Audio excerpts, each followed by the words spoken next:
Oes dwi, aelod o dîm golygyddol y Llŷn Gwyn, Papur Bro Abergwein ar Gylch, sydd wedi bod yn rhedeg bellach ers rhyw 20 mlynedd yn gwasanaethu ardal eitha eang o Hwlffordd, Drawyd Abergwein ac o Diddewi Lanid fel Unrhyw Farchog.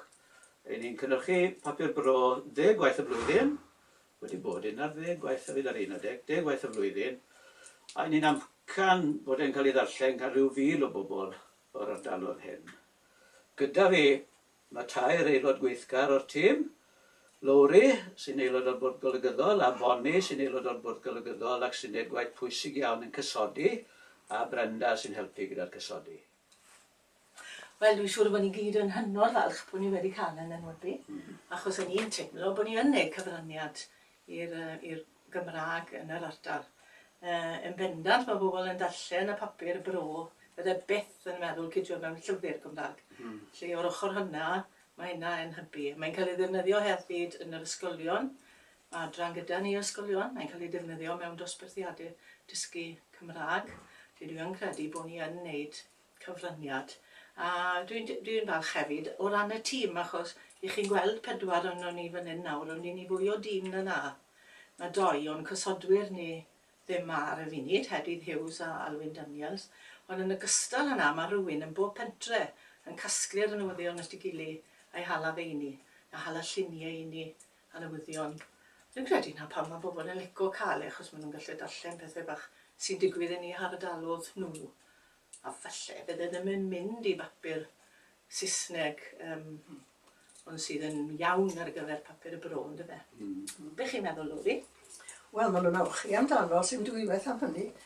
O ble gyd mae postfeistr a perchennog y siop yn Wdig yn deud bod nhw yn holi amdano cyn bod o mas.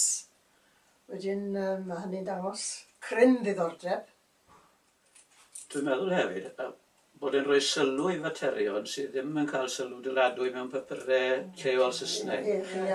Materion ieithyddol, crefyddol, diwylliannol, falle sydd ddim yn cael sylw mewn papurau Saesneg, ac sy'n bwysig iawn yn bywydau ni fel Cymru Cymraeg. Na un rheswm am sefydlu papurau Bro, ynddo fe. Ond fi'n credu bod yr agwedd na yn holl bwysig. Un peth i ni'n ymfalchuo'n fawr ynddo fel papur yw bod gyda ni golwm hanes lleol yn fisiol o waith Mr Martin Lewis o Tydrar. Erbyn hyn, fe wedi sgwennu dros 200 o erthyglau ni ynglyn â hanes yr ardalodd hyn. Mae hwnna, dwi'n credu'n bwysig iawn o ran bod pobl yn dysgu am ei gwreiddiau a'i gorffennol ei hunain yn eu cymunedau. Mae'n mor lleol â hynny, mae'n ymdrin ar ardalodd o fewn dalgylch yn papur ni. A fi'n credu bod hwnna'n gyfraniad gwerth i nodi hefyd.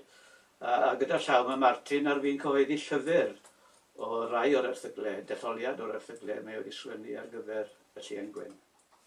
Mae'n gael ei weid eisos, mae bobl yn gofyn amdano yn y siop paprau sy'n Abergwein, maen nhw'n gofyn amdano wythnos neu felly bythefnos cyn pryd bia'r Llŷn Gwyn yn dod mas.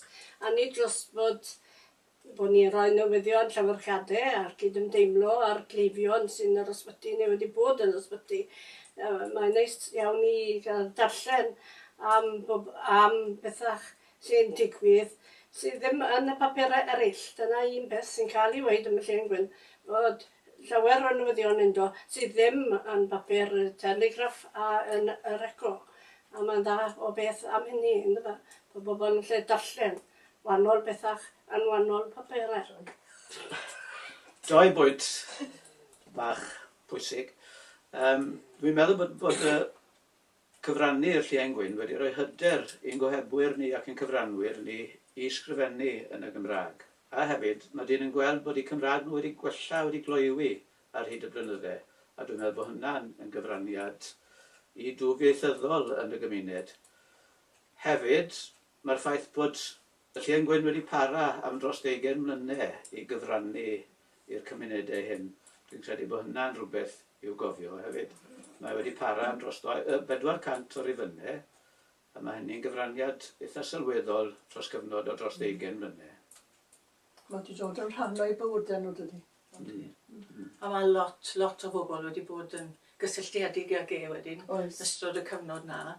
A mae lot mwy o waith iddo fe na mae neb sy'n mas fyna'n darllen yn feddwl. Oriau o waith yn mynd mewn i wedi rhoi fe ar y bapur y ddechrau, heb sôn am y bobl sy'n sgrifennu i pwtiau yr yn y Aberco. Mae'n waith, ond mae'n waith pleserus. Mae'n bod rhywun, pan chi'n cerdded lawr y stryd a mae rhywun yn gweud chi, o, rhifin da mis diwetha, da iawn. Mae hwnna'n codi'ch calon chi. Achos weithiau chi'n meddwl, oes na rhywun yn a gyda ni golwg namaeth ddiddorol hefyd. Os. Oedden, mae'r ffermwyr i gyd yn mynd at honno. Ydyn. Mae'n Gynta. just tu fewn i dudalen gynta. Ie. Oedden, mae hwnna'n tynnu hefyd. Ie, so byddai'n gret bydden ni yn ennill y bobl hon yn byddai. Achos byddai fe'n deyrnged i'r holl bobl sy'n ynglyn â'r papur. Wel, am 20 mlynedd ac yn dal i fod ynglyn ag nawr a'r holl waith sy'n mynd mewn iddo fe. Amen.